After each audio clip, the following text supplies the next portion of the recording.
Si l'un de tes objectifs cette année, c'est de te lancer dans l'entrepreneuriat, reste bien sur cette vidéo parce que je vais t'expliquer tout mon retour d'expérience, toutes les choses que j'aurais tout simplement voulu savoir avant de me lancer. Mais avant de commencer, si tu ne me connais pas encore et si ce n'est pas déjà fait, première chose, s'il te plaît, abonne-toi. Laisse-moi juste un petit abonnement, c'est hyper important pour moi et c'est gratuit pour toi. Ça me permet tout simplement de développer la visibilité de ma chaîne, d'être bien référencée et ça me permet tout simplement de me faire connaître auprès de d'autres personnes comme toi. Maintenant que j'ai fait mon petit moment pub, je vais te partager mon retour d'expérience par rapport à l'entrepreneuriat. Moi, ce que je vais te dire, c'est vraiment des choses que je ne... Pas forcément que je ne savais pas que des choses sur lesquelles on m'avait peut-être alerté, mais pas assez, et que j'avais peut-être banalisé en me disant non mais moi de toute façon ça va pas m'arriver, non mais ça moi je m'en fous, la priorité c'est que mon business il cartonne, que je me fasse un maximum d'argent avec, etc., etc. Mais en fait, je te jure que dans tout ce que je vais t'expliquer, tout est important pour faire développer ton business de manière efficace et surtout durable, pour que tu dures dans le temps. Je commence déjà avec une phrase très bateau, mais je te jure, c'est pas un sprint, c'est un marathon. C'est-à-dire que c'est long, c'est long, c'est long. Donc à travers tout ce que je vais t'expliquer, tous les points de vigilance que je vais te présenter, j'espère vraiment que tu seras plus armé que moi, je l'ai été à l'époque, pour pouvoir te lancer de manière la plus efficace et la manière la plus sereine dans l'entrepreneuriat. Donc, la première chose, vraiment, si tu décides de te lancer dans l'entrepreneuriat, c'est de ne pas t'isoler. Quand je dis de ne pas t'isoler, en fait, dans le salariat, on n'est pas isolé parce que forcément, on a des collègues, etc.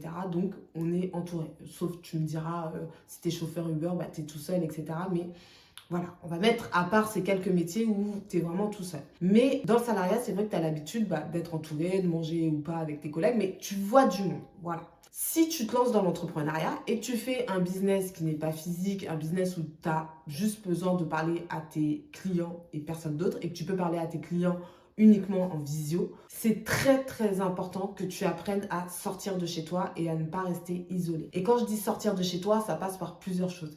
Ça va de juste marcher dans la rue pour t'aérer. Ça passe par travailler quelques jours par semaine en coworking, dans un café, dans un restaurant, enfin peu importe, mais d'être en dehors de chez toi. Et ça passe également par faire ou non, après il y a différents types de soirées, mais des soirées un peu de réseautage. C'est important que tu fasses ces choses-là, alors pas toutes les choses, hein, parce qu'il y a des personnes qui n'aiment pas les soirées de réseautage, c'est pas leur truc, on te demande pas de te forcer, mais choisis en tout cas parmi ce que je viens de citer, il y en a peut-être d'autres que j'ai oubliés, mais choisis des choses qui te permettent de voir des gens de l'extérieur. Peu importe leur domaine d'activité, peu importe qu'ils soient salariés ou pas salariés ou quoi, ça on s'en moque. Ce qui nous intéresse, c'est de côtoyer d'autres personnes en dehors de ton cercle familial ou amical. Parce que des fois on se dit ouais mais moi c'est bon, j'ai mes amis, ok c'est cool, mais dans le cadre du travail, c'est bien aussi d'avoir des personnes avec qui tu puisses tout simplement échanger au quotidien, même s'ils ne font pas la même activité que toi. Et je te dis ça parce que moi, quand je me suis lancée tout simplement, au début, donc j'étais chez moi, je me suis fait un super coin de bureau, etc.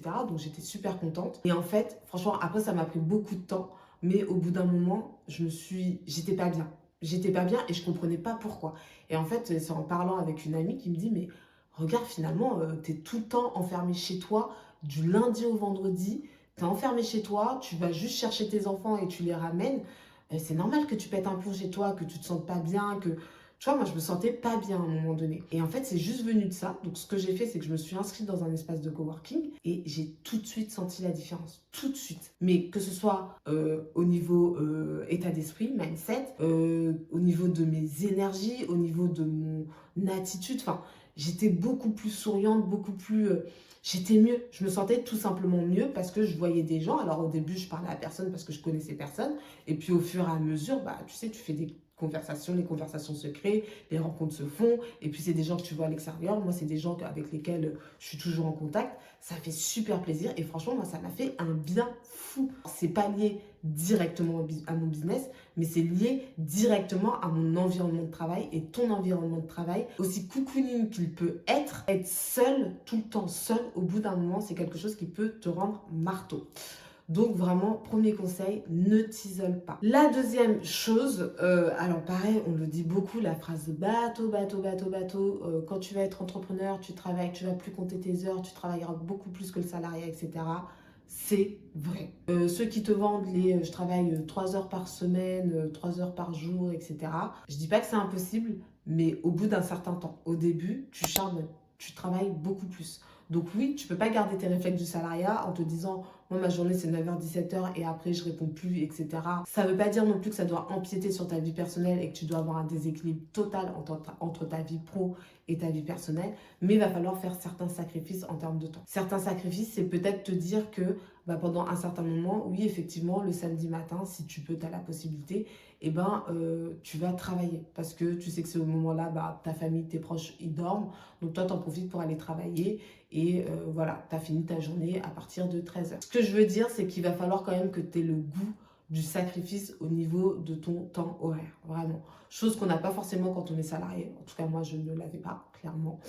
Mais quand tu es entrepreneur, il va falloir que tu aies ce goût du sacrifice. C'est très très important. C'est très important pour que tu réussisses à développer ton business le plus rapidement possible, même si c'est pas une course, mais le but c'est pas que ça prenne des années, des années et des années, tu vois, avant de trouver ton premier client. Mais c'est surtout pour que tu construises quelque chose de solide, de viable et de la manière la plus optimale possible. Donc au début, tu ne vas pas compter tes heures et ça vraiment, il faut se le dire dans la tête. Faut pas être surprise et il faut pas se dire ah mais je suis nulle. Moi, je travaille énormément par rapport aux gens du salariat. Non, c'est normal, c'est le jeu, c'est comme ça. C'est la voie que tu as choisie. Donc maintenant, il faut y aller, il faut assumer. Ensuite, ça rejoint directement ce que je viens de te dire, c'est qu'il va falloir apprendre à travailler de manière ingrate. Quand je dis travailler de manière ingrate, c'est que dans l'entrepreneuriat, c'est pas je travaille 10 heures donc j'ai tout de suite tel résultat. C'est beaucoup plus complexe que ça. Il y a des personnes qui travaillent des jours, des semaines, voire des mois avant de décrocher leur premier client. Ça prend du temps. Ça prend du temps. Il y a des actions que tu dois mener au sein de ton entreprise et qui n'ont pas des répercussions directes sur ton acquisition de clients. Ça, faut être clair là-dessus, il faut être très honnête là-dessus.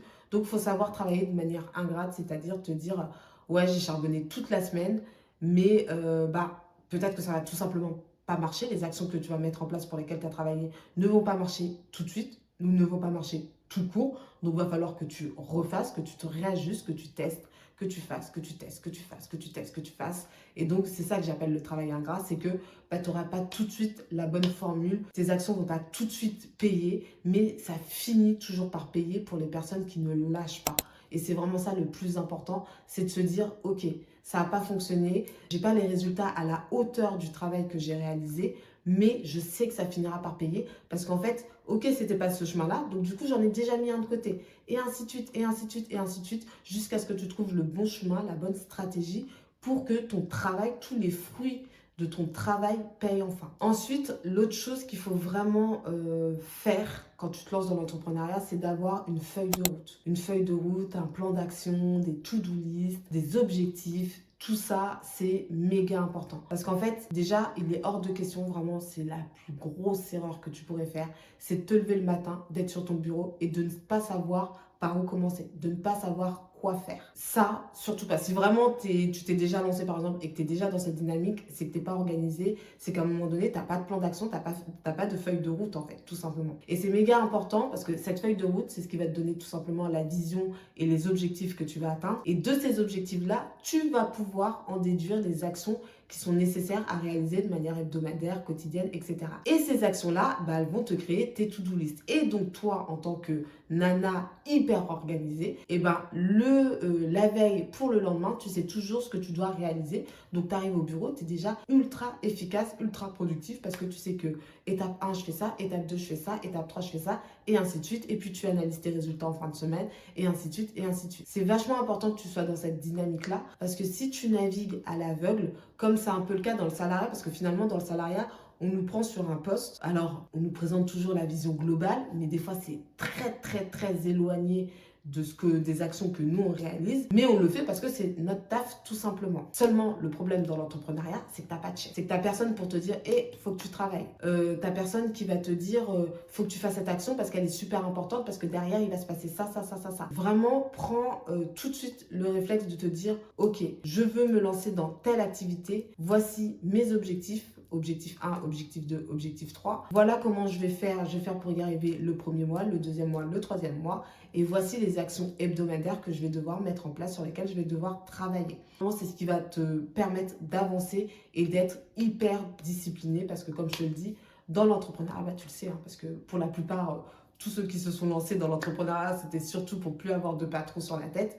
Bah ouais, c'est cool de plus en avoir un, mais maintenant c'est toi ton patron, donc c'est toi un peu qui dois donner le tempo sur comment avancer pour atteindre les objectifs de ta boîte, quoi. Ensuite, le dernier conseil que je peux te donner, c'est vraiment de te blinder et de savoir gérer l'insatisfaction client. Tu vas avoir de l'insatisfaction client. Aucune entreprise ne fait du 100% satisfait, même si on nous présente ça tout le temps, hein, c'est juste des termes bien marketing. Il y a forcément des personnes qui, à un moment donné, sont... Alors, il y a insatisfaction totale et il y a juste un peu déçu et pas très content, etc. Bien évidemment, il y a des degrés. Mais tu peux avoir des personnes qui te disent pendant la mission, oui, bah moi, c'est pas ce que je voulais... ce que tu me proposes, c'est pas ce que je voulais, c'est pas le résultat que j'attendais. Et ça, il faut être OK là-dessus. Il faut savoir se blinder. Et pourquoi je dis se blinder? Parce qu'en fait, ton entreprise, finalement, c'est toi. C'est ta personne. Et moi, je sais que au début, enfin, en tout cas pour ma première cliente insatisfaite, je l'ai vraiment pris à cœur, en fait, tout simplement. Ça m'a touchée. Ça m'a touchée, moi, en tant que Patricia. C'était moi, en tant que Patricia, j'ai pas bien fait les choses. Plutôt que de me dire... Ok, on est au niveau professionnel, bien évidemment. C'est mon business, c'est mon service, c'est ça qu'elle n'a pas kiffé. C'est pas moi, ma personne humaine, etc. Et en fait, c'est vachement important d'avoir un peu ce détachement-là, parce que sinon, ça va te ronger, ça va te bouffer. Moi, je sais que, vraiment, je te dis, la première cliente qui a été insatisfaite, franchement, pendant le week-end, j'y pensais, quoi. Je me disais, mince, je suis nulle, je remettais tout en question, est-ce que je suis faite pour ça, est-ce que je devrais vraiment continuer, etc., etc. Alors, heureusement, je ne me suis pas arrêtée parce que après, j'ai eu des dizaines de clients hyper contents de mon travail. Mais vraiment, si tu ne te blindes pas, si tu es une éponge comme je le suis, vraiment, apprends à te blinder. Apprends à te dire, quand un client n'est pas satisfait, il parle de mon entreprise. C'est pas moi... moi en tant qu'humaine, moi en tant que personne, etc.